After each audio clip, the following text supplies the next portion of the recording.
ఓడ మీద ఉన్నప్పుడు ఓడమల్లయ్య, ఓడ దిగంగానే బోడమల్లయ్య, బోడిమల్లయ్య. ఈ నానుడు ఎవరికి వస్తుందంటే గౌరవ మాజీ ముఖ్యమంత్రి పెద్దలు కల్వకుంట్ల చంద్రశేఖరరావు గారికి వర్తిస్తుంది. ఆయన ఈ రాష్ట్రం వచ్చినప్పుడు ఎంపీగా ఉన్నది పాలమూరు జిల్లాలో. అన్ని చూసిండు, అన్ని విన్నాడు, కానీ ఏమి చేయలే పాలమూరు జిల్లాకు. మన తెలంగాణ వచ్చింది ఫస్ట్ నీళ్ళ కోసం, సెకండ్ నియామకాల కోసం, థర్డ్ నిధుల కోసం. మరి మన నీళ్ళన్నీ ఆంధ్రప్రదేశ్కు సంబంధించిన రాయలసీమ ప్రాంతానికి తీసుకొని వెళ్తుంటే per day 3 TMC of water Sangameshwar lift irrigation, దాన్ని రాయలసీమ లిఫ్ట్ ఇరిగేషన్ అంటాం. దానికి ఎపిక్స్ మీటింగ్ ఎన్నిసార్లు పిలిచినా పోలే, పోకుండా గైరాదరయ్యి పైపెచ్చు రాయలసీమకు వెళ్ళి వాళ్ళు పెట్టినటువంటి రొయ్యల పులుసు తిని మీ రాయలసీమ రాలసీమ అయింది, నేను రతనాల సీమను చేస్తా, భేషజాలు లేవు, బేషన్లు లేవు, ఇద్దరం అన్నదమ్ముల వల్ల కలిసిమెలిసిపోవాలన్న మాట తెలంగాణ ప్రాంతానికి నష్టం కలిగించింది. ఈ తెలంగాణ రాష్ట్ర ఏర్పాటు ఏ పునాదుల పైన ఏర్పడ్డది? పట్టు పునాది రాయి నీళ్లు. ఆ నీళ్లను నువ్వు ముఖ్యమంత్రి అయిన తర్వాత ఆంధ్రప్రదేశ్ ముఖ్యమంత్రులు కొల్లగొట్టుకొని పోతుంటే ఎక్కడ కూడా మాట్లాడకుండా, ఒక్కనాడన్న నోరు విప్పి మాట్లాడకుండా వాళ్ళకు సపోర్ట్ చేసి, మళ్ళీ ఇవాళ ఆనాడు రాయలసీమకు సపోర్ట్ చేసి పాలమూరు జిల్లాకు అన్యాయం చేసి 10 సంవత్సరాలు పట్టించుకోకుండా ఇప్పుడు మళ్ళీ మొదలుకొచ్చినాం. పాలమూరు జిల్లాకు అన్యాయం చేసి పాలమూరు జిల్లాకు ఎక్కువ అన్యాయం చేసిన ఆంధ్ర ప్రాంతం వాళ్ళు కారు. పాలమూరు జిల్లాకు ఎక్కువ అన్యాయం చేసింది కేసీఆరే.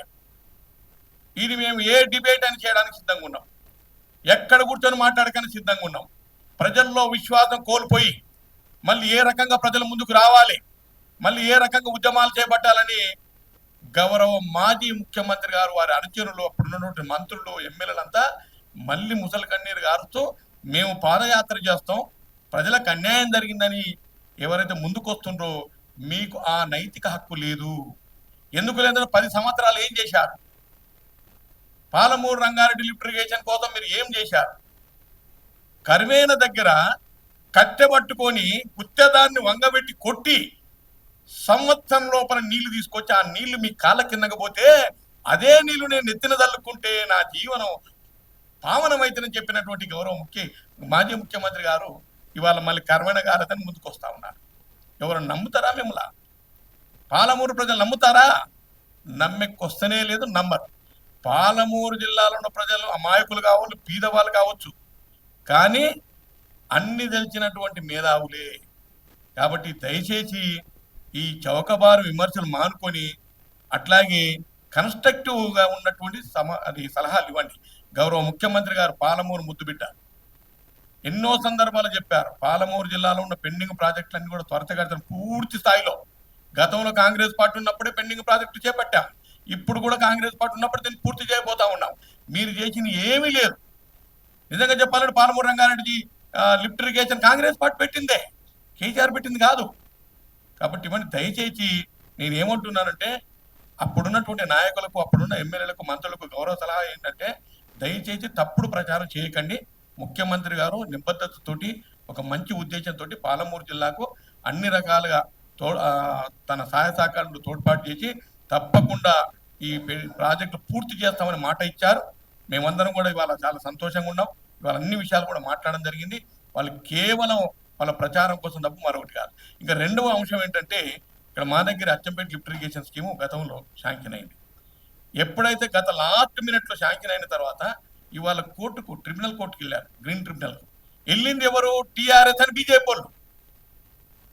మళ్ళీ దాని మీద మళ్ళీ చేయి తీసుకొచ్చి మేము కొట్టాం, మళ్ళీ హైకోర్టుకి వెళ్ళారు. ఒక దిక్కేమో ప్రాజెక్ట్ కడతలేరనేమో మీరు బొత్తుకుంటూ ప్రజల్లోకి వెళ్తా ఉన్నారు. మరి మీ పార్టీ తరఫున ఇటు బీజేపీ కానీ బీఆర్ఎస్ కానీ ఎందుకు కొట్టుకుపోతా ఉన్నారు? ఈ విషయాన్ని మేము కూడా పాదయాత్ర చేస్తాం. మీరు ప్రాజెక్టులకు వ్యతిరేకం అని కూడా మేము ప్రూవ్ చేస్తాం. ఇంకోటి మూడవ అంశం, నేను ఒకటే డైరెక్ట్గా అందరికి చెప్పడం ఏంటంటే పాలమూరు జిల్లా వెనుకబడ్డ జిల్లా, అత్యంత వెనుకబడ్డ జిల్లా. పాలమూరు జిల్లాలో నీళ్ళు ఇచ్చిన తర్వాతనే ఏ జిల్లాకైనా తీసుకెళ్ళండి. మాకు ఎలాంటి అభ్యంతరం లేదు. కాబట్టి దయచేసి పాలమూరు జిల్లాకు అన్ని ప్రాంతాలకు నీళ్లు కూడా రావాలని కోరుకుంటాం. Subscribe us and press the bell icon for more interesting updates.